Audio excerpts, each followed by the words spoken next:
I would like to thank the organizing committee for inviting me to speak in the Latin American Hair Rhythm Society third scientific session. This is a joint session with APHRS.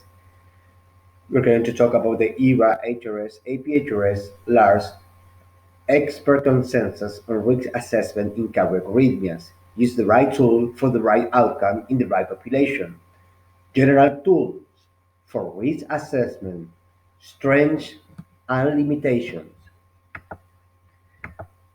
We're going to speak about atrial fibrillation stroke risk stratification, atrial fibrillation integrated care management, and atrial fibrillation detection.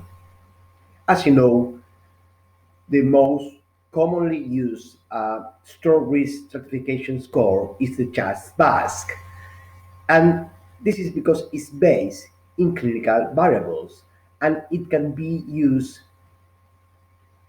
whenever you want, wherever you want.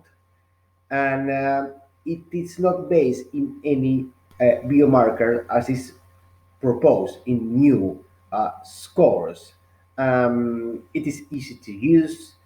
You only need past medical history and clinical history of our patient. So it's a straightforward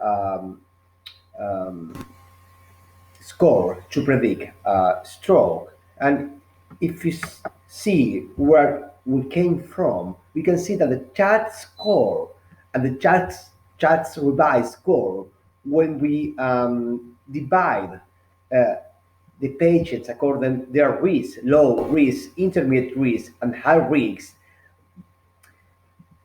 there are few patients falling in the higher risk population using the chat score. But when this was reviewed and we started using the chat score, there was a change in the distribution of patients, and now the majority of patients fell in the high risk population, and it's very important for clinical treatment. And you can see that only less than 10% of patients falling in the low risk population. And this is a big message. This is the strength of the chest mask. We have most of them at high risk. So are patients that need anticoagulation therapy. And if you can see here, the strength of this is that we can assess uh, very precisely that patients at low risk having a CHAPTER score 0, they are at 0 risk of having stroke. So we can predict those patients that are at very low risk, and this is a strength of this score. And another things to analyze from this score, the female sex is as risk modifier rather than a risk factor for stroke in atrial fibrillation. We can see here male and female gender and at different follow-ups. We have 1 year follow-up in this curve, and in the upper curve we have 5 years follow-up. And as you see, male and female gender have the same risk with 0 chatbot score. But when start having one or more non-gender stroke risk, the curves separate. That indicates that female gender with any non-gender risk factor have more risk than males, and you can see here the curves have it separate. So in this plot at the right, in the right panel, you can see that women had an average of 15 more 15% more risk of having stroke at any given chatbot score. So that is another important message. And, and this is very important. Why it is recommended in guideline to anticoagulate patient having just one non-gender stroke risk. And this came from this big study. In this study, we see that group A is patient with zero CHATBA score, and group B having one CHATBA score. And we see here that a patient in group B with 1 point, we have a threefold increase in stroke risk, and it's a big increase in stroke risk. And another outcome as well, stroke and any other thromboembolic event. This is huge. It's like a four-time increase in having at least one non-gender stroke risk compared to zero. So the message is, it is recommended to anticoagulate patient having at least one non-gender stroke risk. There is a big difference with patient having no stroke risks. And this is very important.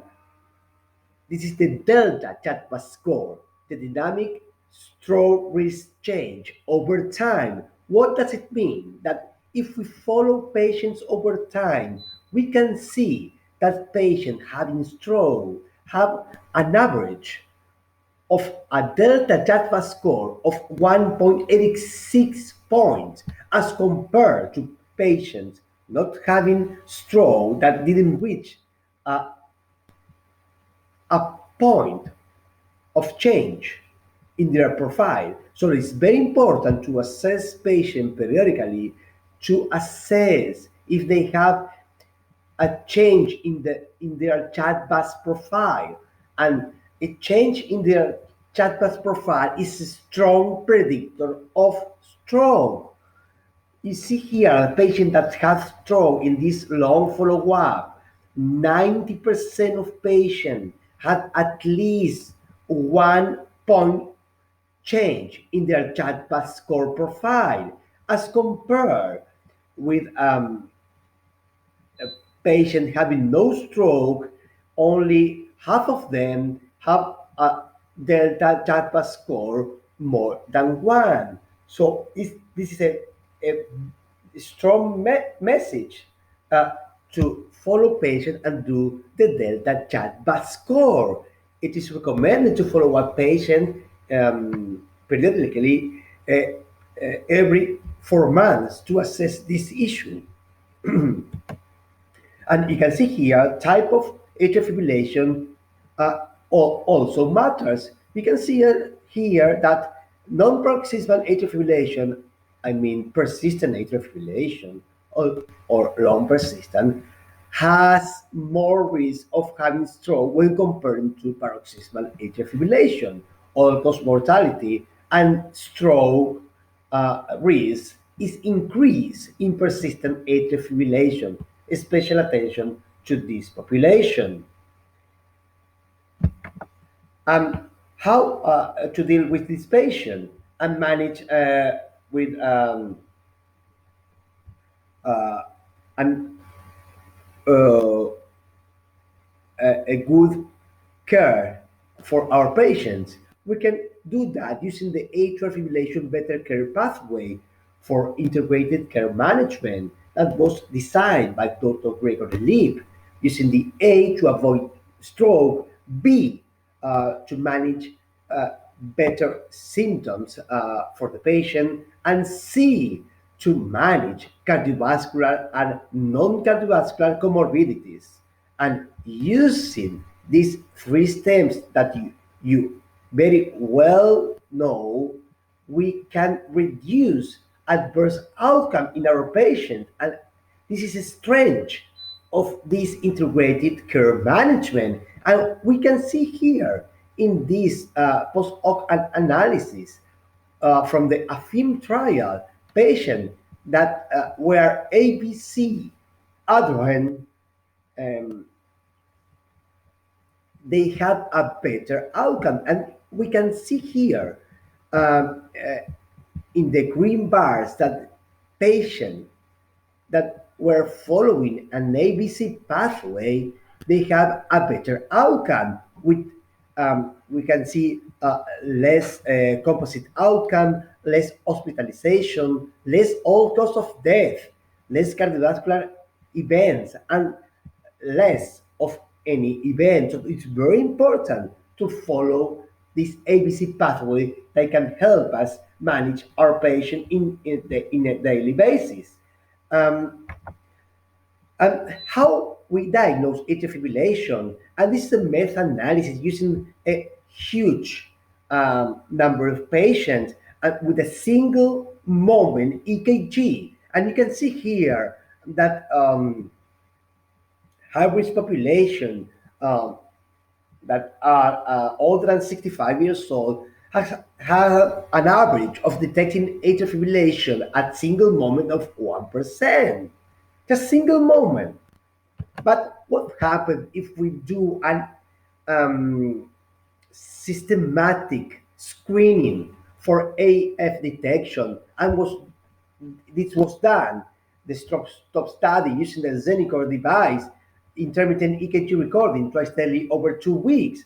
And first, the EKG diagnosed atrial fibrillation in only 0.5% of patients, but using it over a 14 days period of time, our AF detection yield increased 6 times, and AF was diagnosed in 3% of patients. And we can see here the curve, how at the first day only 35 patients were diagnosed with atrial fibrillation, but at the end of the 2 weeks, we were able to diagnose atrial fibrillation in 180 patients. And the LAHRS study saw similar outcomes, including with the inclusion criteria of 65 years or older with a high risk of stroke.